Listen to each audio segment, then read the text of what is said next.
Assalamualaikum warahmatullahi wabarakatuh.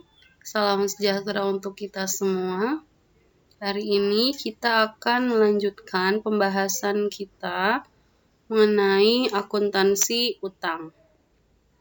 Oke, sebelum memulai pembelajaran, silahkan Mas dan Mbak semuanya berdoa menurut agama dan kepercayaannya masing-masing. Berdoa, saya persilahkan.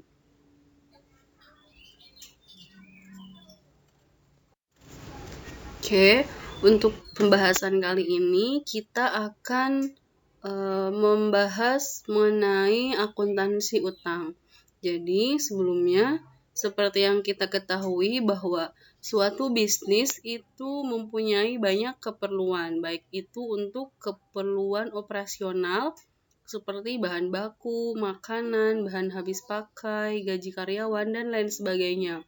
Seperti yang kita ketahui, sama halnya dengan bisnis perhotelan ya, bahwa bisnis hotel itu untuk kita dapat menjalankan usahanya, kita juga memerlukan bahan baku. Misalnya untuk restoran ada makanan, bahan habis pakai, karyawan, tentunya kita untuk membayar karyawan atau membayar gaji.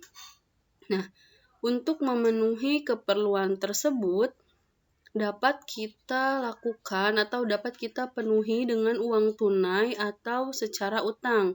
Tentu jika kemampuan bisnis atau kemampuan perusahaan itu mempunyai uang kas yang memadai atau mencukupi, tentunya perusahaan akan dengan mudah untuk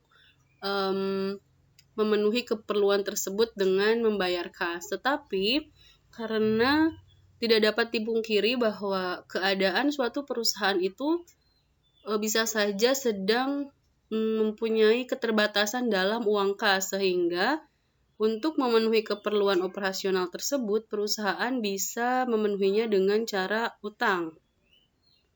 Nah, jadi utang itu ada dua jenis ya, ada utang untuk keperluan jangka pendek dan utang untuk jangka panjang. Jadi utang untuk jangka pendek ini harus diselesaikan dalam jangka waktu 1 tahun. Istilah teknisnya utang jangka pendek atau biasa disebut dengan utang dagang. Nah, kemudian untuk utang jangka panjang, jadi jatuh temponya itu lebih dari 1 tahun.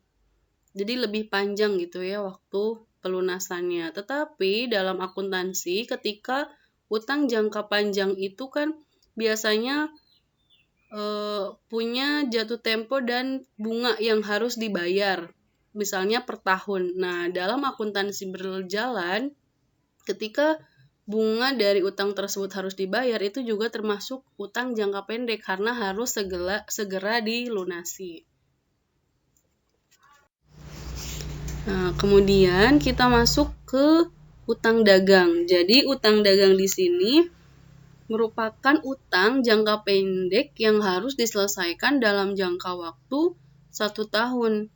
Jadi biasanya yang termasuk dalam utang dagang ini adalah utang-utang yang dipakai atau digunakan untuk memenuhi kebutuhan operasional seperti bahan makanan dan minuman. Jadi ketika hotel membeli makanan dan minuman dari supplier, nah jangka waktunya itu kan biasanya tidak lebih dari 1 tahun. Nah, ini utang seperti ini yang disebut dengan utang dagang. Kemudian ada bahan habis pakai, pembersih, pemeliharaan, dan lainnya, itu biasanya juga jatuh tempo dari utangnya itu tidak lebih dari 1 tahun. Seperti itu.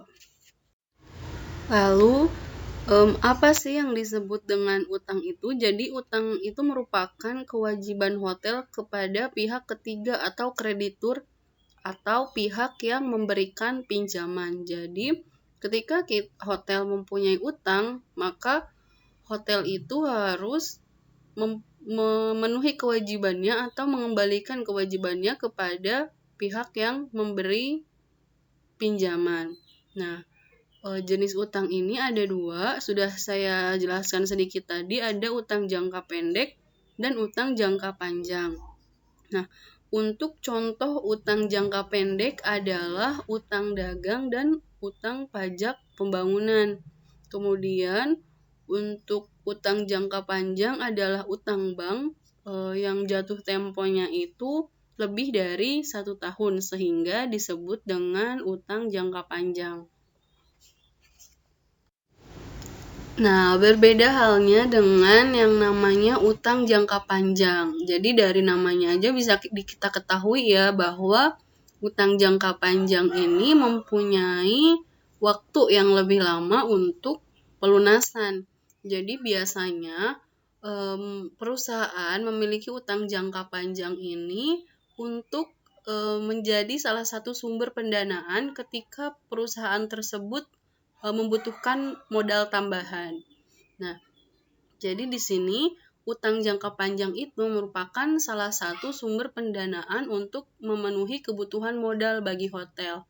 Nah, seperti yang kita ketahui ya bahwa utang jangka panjang itu punya waktu jatuh tempo yang lebih dari setahun. Kemudian dalam jangka periode akuntansi berjalan, ada porsi-porsi utang jangka panjang yang harus segera dilunasi. Misalnya, ketika perusahaan memutuskan untuk meminjam uang kepada bank dengan waktu jatuh tempo yang lama, biasanya kan itu ada beban bunga yang harus dibayarkan oleh perusahaan. Nah, biasanya bunga yang harus dibayarkan ketika kita meminjam uang itu periodenya tahunan. Jadi misalnya per tahun adalah 12%. Makanya untuk pelunasan bunga tersebut termasuk ke dalam utang jangka pendek karena harus diselesaikan dalam jangka waktu kurang dari 1 tahun. Jadi ketika periode akuntansi berakhir pada tahun berjalan, utang bunga tersebut atau bunga yang harus dibayarkan harus segera kita catat sebagai utang jangka pendek sebagai akibat dari adanya pinjaman jangka panjang. Nah, untuk pengelolaannya dibuatkan jadwal pelunasan utang jangka panjang yang lazim disebut amortization schedule of long-term debt. Jadi, di sini manajemen itu berusaha untuk mengelola utang jangka panjang agar saat waktunya pelunasan atau pembayaran, perusahaan tidak kebingungan agar bisa melunasi utangnya tersebut. Seperti itu. Oke, selanjutnya bagaimana perusahaan akan mengakui utang atau mencatat utang. Jadi seperti yang kita ketahui bahwa utang itu terjadi sebagai akibat karena perusahaan tidak langsung melakukan pembayaran atas pembelian barang atau untuk pembayaran barang dan jasa yang didapat dari kreditur lain. Jadi, perusahaan itu harus mengakui adanya utang tersebut. Yang pertama, utang dagang diakui setelah barang atau jasa dari pihak ketiga diterima oleh hotel melalui bagian penerimaan. Jadi, ketika hotel melakukan pembelian misalnya bahan makanan, tetapi tidak dibayarkan secara tunai. Nah, ketika bahan makanan tersebut diterima oleh pihak hotel tetapi belum dibayarkan, itu sudah diakui sebagai utang dagang. Kemudian begitu halnya dengan utang jangka panjang. Jadi utang jangka panjang ini diakui setelah kontrak ditandatangani dan oleh kedua belah pihak. Jadi oleh hotel dan oleh pemberi pinjaman atau kreditur. Nah, kemudian maksudnya dari pengakuan utang adalah melakukannya pencatatan. Jadi pengakuan itu nama lainnya adalah pencatatan. Jadi hotel mencatat adanya utang setelah kondisi tersebut tadi ya. Misalnya saat hotel membeli bahan makanan secara kredit atau utang. Jadi ketika bahan makanannya sudah diterima oleh pihak hotel tetapi belum dibayar, hotel wajib mencatatkan utang tersebut gitu, agar pencatatannya dilakukan secara jelas. Nah, kemudian dalam akuntansi utang, kita akan dibantu oleh dokumen yang namanya kartu utang. Jadi, kartu utang di sini merupakan kartu untuk membukukan utang atau tagihan kepada setiap kreditur. Kemudian, setiap kreditur memiliki satu kartu yang artinya setiap pemberi pinjaman atau kreditur itu mempunyai kartu yang berbeda dari satu toko dengan toko yang lainnya. Contohnya gini, misalnya hotel membeli bahan makanan kepada toko X, kemudian membeli bahan habis pakai kepada toko Y. Nah, catatan untuk utang kepada toko X dan toko Y ini kita lakukan berbeda, jadi tidak dijadikan satu. Hal ini dikarenakan transaksi utang pada hotel atau pada dunia bisnis yang lain itu kan terjadi dengan jumlah yang sangat besar dan transaksi yang signifikan. Jadi ketika kita memisahkan catatan, tentu dengan mudah kita akan dapat mengontrol atau mengetahui kira-kira berapa sih utang kepada toko X yang belum kita bayar gitu. Jadi kan kalau misalnya dipisahkan ketika kita meminjam barang atau membeli barang tanpa langsung dibayar tunai, kemudian kita membayar cicilan, kemudian kita beli lagi, itu kan dapat kita catat atau dapat kita hitung dengan mudah ketika catatannya tersebut dipisahkan dari satu toko dengan toko yang lain gitu. Jadi tidak tercampur jadi satu. Kemudian untuk pengendalian utang dagang dan pelaksanaan pemeriksaan internal, jadi jumlah utang yang ada pada fungsi utang harus sama dengan jumlah yang ada pada fungsi kasir. Jadi catatan utang itu harus sama ketika dilakukan pemeriksaan internal antara bagian pencatatan utang dan bagian kasir. Misalnya pada tanggal sekian hotel melakukan pembelian dengan utang gitu. Jadi jumlah yang dicatat dan identitas toko pemberi pinjaman itu harus sesuai dengan yang tercatat pada bagian kasir agar ketika nanti dilakukan pembayaran itu juga tercatat dengan jelas. Jadi jangan sampai ada perbedaan pencatatan, misalnya ada utang yang belum kita catat atau ada pembayaran yang belum dicatatkan. Oke, selanjutnya kita akan melihat bagaimana contoh dari kartu utang. Di sini kartu utang itu bentuknya berupa kolom ya. Tentunya di kartu utang itu sendiri terdapat nama toko atau nama pemberi pinjaman, jadi nama atau identitas dari kreditur. Bisa itu nama toko atau bank atau kreditur lainnya yang memberikan pinjaman kepada perusahaan. Kemudian ada alamat dari nama toko tersebut atau dari nama peminjam tersebut. Lalu bentuk dari kartu utang itu sendiri terdiri dari beberapa kolom yang bisa teman-teman lihat ya. Jadi ada banyak kolom di situ. Kemudian bagaimana kita mengisinya? Oke, di sini saya sudah punya keterangan. Yang pertama, tanggal 2 Mei 2007, hotel melakukan pembelian daging ayam kepada toko MNK sebanyak 3.750.000 secara kredit.